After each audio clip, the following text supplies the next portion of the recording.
बड़ा मान था, परंतु छोटी के मायके में कोई न था। वह घर का सारा काम काज करती, सबकी सेवा करती, पर कोई भी उसे प्यार नहीं करता। सभी दुत्कारते रहते। तीज त्योहारों पर भी जब उसके मायके से कोई नहीं आता तो वह बहुत दुखी होती।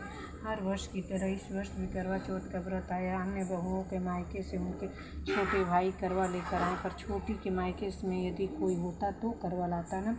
सास भी छोटी को खरी खोटी सुना रही थी। वह दुखी होकर घर से निकल पड़ी और जंगल में जाकर रोने लगी।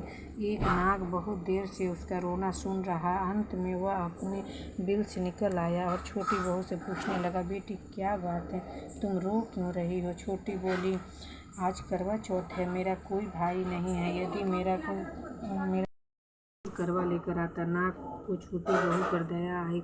नाग ने कहा, बेटी तुम घर चलो, मैं अभी करवा लेकर आता हूँ। थोड़ी पापा कपड़ा निकालिए। चलो सही से बन जाओ। थोड़ी देर बाद नाग ससुराल पहुंचा। ससुराल वाले इतना सामान देखकर चकित हो गए।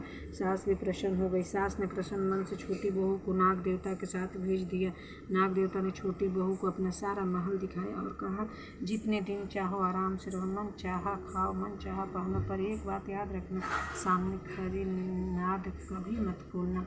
छोटी बहू सारा समय महल में आराम से काटती, पर नाद के बारे में उसकी उत्सुकता बढ़ती जाती। एक दिन जब घर में कोई न था, उसने नाद को उठाकर देखा तो हजारों छोटे छोटे सांप के बच्चे इधर उधर रहने लगे। उसने जल्दी ही नाद ढक दिया। जल्दी में एक सांप की पूंछ नाद के नीचे आकर कट गई। शाम को नाग के आने पर छोटी ने अपनी गलती स्वीकार कर ली। नाग ने भी उसे क्षमा कर दिया। जब छोटी ने ससुराल जाने की इच्छा की तो उसे धन रत्न आदि देकर विदा किया। छोटी के ससुराल में अब उसकी बड़ी इज्जत होने लगी। जिस सांप की पूंछ कटी थी उससे सभी बंडा कहकर तंग करते थे। एक दिन उसने अपनी माँ से पूछा कि मेरी पूंछ कैसे कटी है माँ? माँ ने कहा, छोटी बहू के नाद उठाने और जल्दी में रहने में ही तुम्हारी पूंछ कटी है। तो वह बोला, मैं छोटी से बदला लूँगा। माँ के बहुत समझाने पर भी वह एक दिन चुपचाप छोटी के घर में जाकर छुपा और मौका पाकर उसे काटने की सोचने लगा। वहाँ छोटी बहू और उसकी सास में किसी बात पे बहस हो रही थी तो छोटी कसम खा कर कह रही थी कि मैंने ऐसा नहीं किया। वह कह रही थी कि मुझे बंडा भैया से प्यारा कोई नहीं, उसी की कसम खाकर कहती हूँ कि मैंने ऐसा नहीं किया।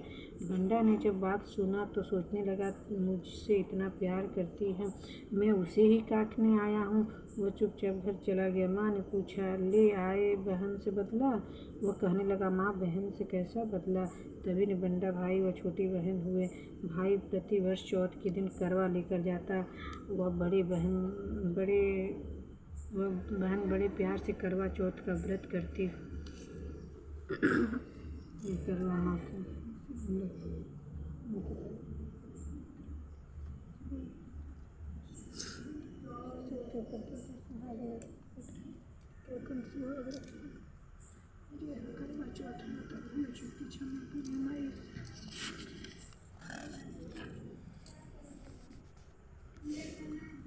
जय हो करवा चौथ माता।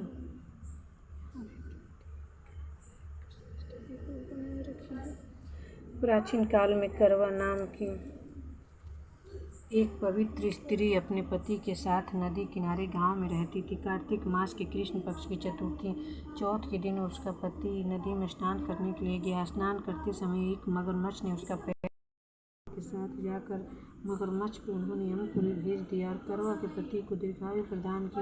उसी दिन से यह करवा चौथ मनाई जाती है और सुहागिन स्त्रियों के द्वारा व्रत रखा जाता है। हे करवा माता, जैसे तुमने अपने पति की रक्षा की वैसे सबके पतियों की रक्षा करना करवा माता।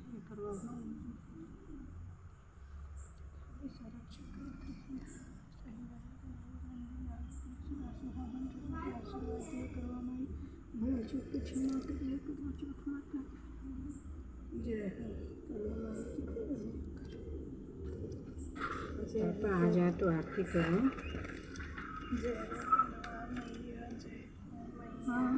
कितना टाइम लगा?